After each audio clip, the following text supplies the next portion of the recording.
In this video, we're going to talk about domain authority. And this is where it starts to get a little complicated.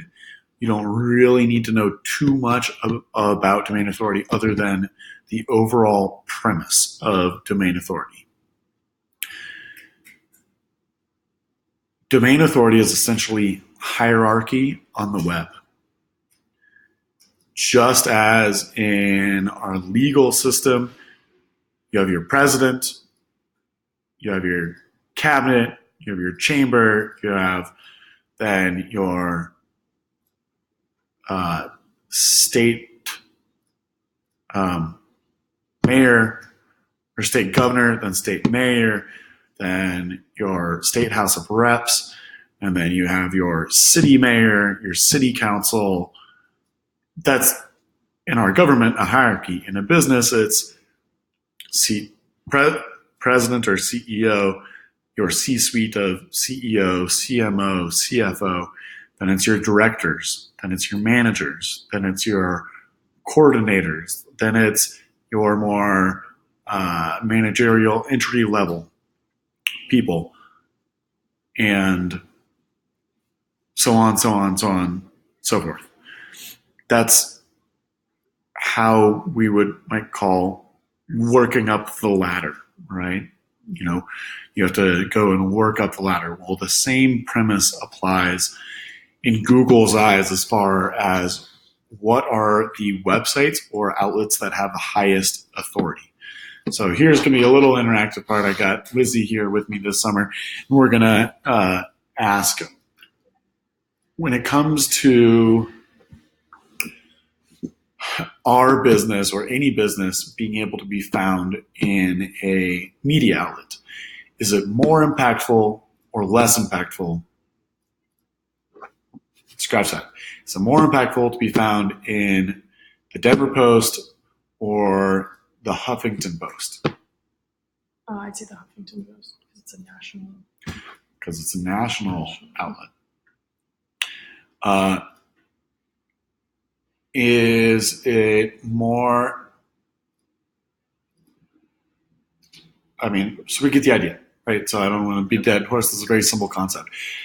The highest level domain authority sites that exist really are search engines. Mm-hmm. So this is why we reverse engineer our approach so that Google is seeing that Yahoo, AOL, Lycos, Hotbot, DuckDuckGo, all of these other search engines that exist see you and have read and indexed you just like the ISBN number on the book.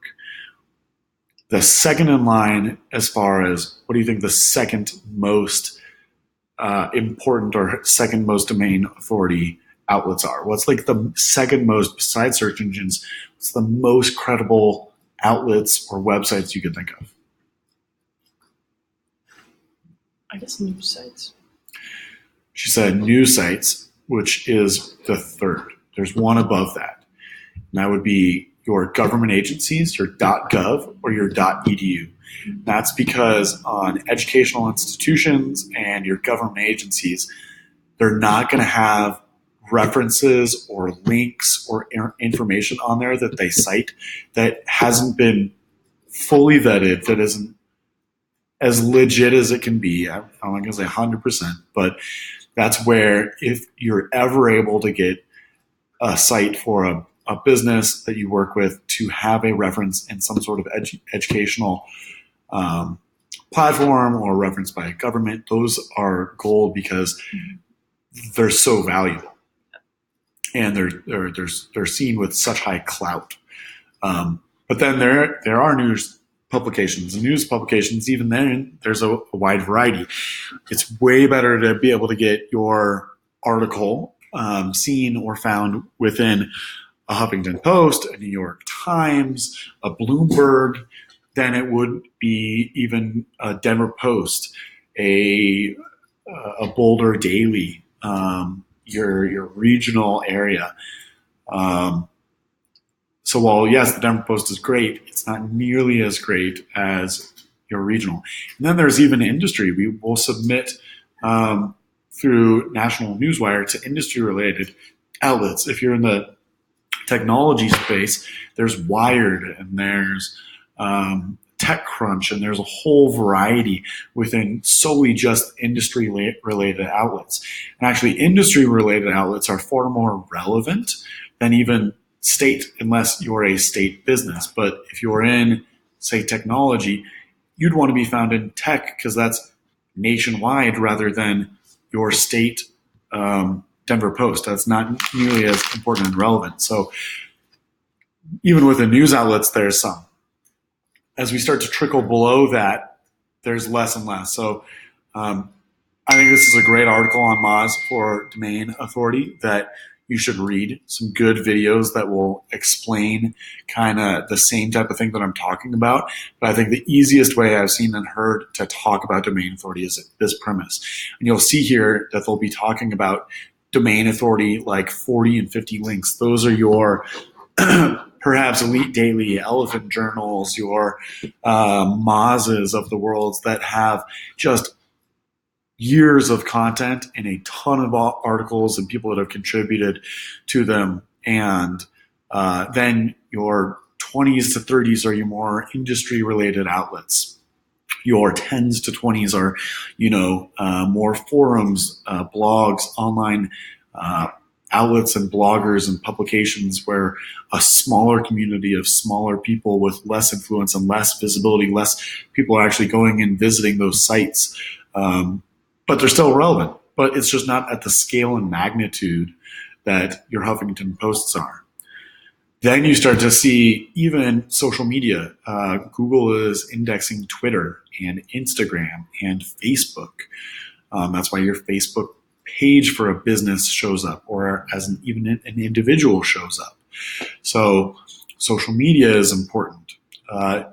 We already talked about maps and directories. That's your Yelp, Foursquare, City Search, Chambers of Commerce. Those are even then a step below your news outlets and right around the same as social, but they're important because they backlink and they provide relevance back to you and say, yes, this is a legit business. The idea between all of these is really like a spider web. The more dense you have multiple links pointing back to you from a variety of outlets, the more you intersect people. You can intersect people from a variety of outlets. And these domain authority outlets that have high domain authority are kind of like the main lines that point back to your site. But the more you have a presence, the more strong that web is, the more flies you're going to catch that are flying through there. And that's the idea, is Google now sees that all of these other outlets see you as a thought leader. And it's like when you hear that popular kid in high school, how do all these people know him? And how do people from that city know him? And it's the same type of premise that you start to hear about movies or brands that start to bombard you from all over. They're just various lines and extensions. And when you hear it on the news, it carries a lot more clout than maybe when you hear it from a stranger. Exact same thing is being mirrored online.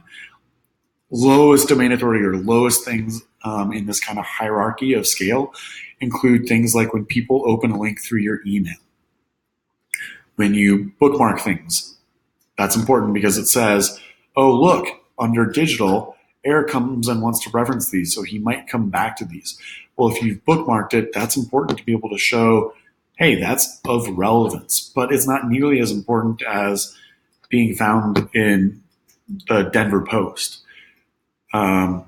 So email opens and click-throughs, the time on your website, how fast your page loads. These are all things that are taken into your SEO score, but domain authority itself really applies to the hierarchy online of traffic to relevance and the backlinks that are going to be going from here back to your website. You can see as I hover here on my bottom left, it says moz.com/learn/SEO/external link. Well, that's going to talk about inbound links. It's going to take you to the exbound link. This is going to reference and have some best practices for how to build domain authority.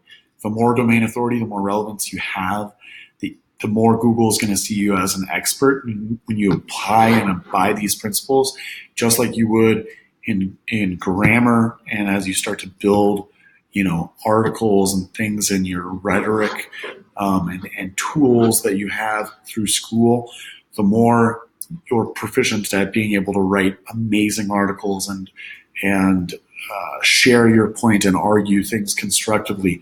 Well, same thing applies here in search engines' eyes. So, highest level, we can get way down the rabbit hole on domain authority, but this is how Google references and looks at your website from, are you the expert that you say you are?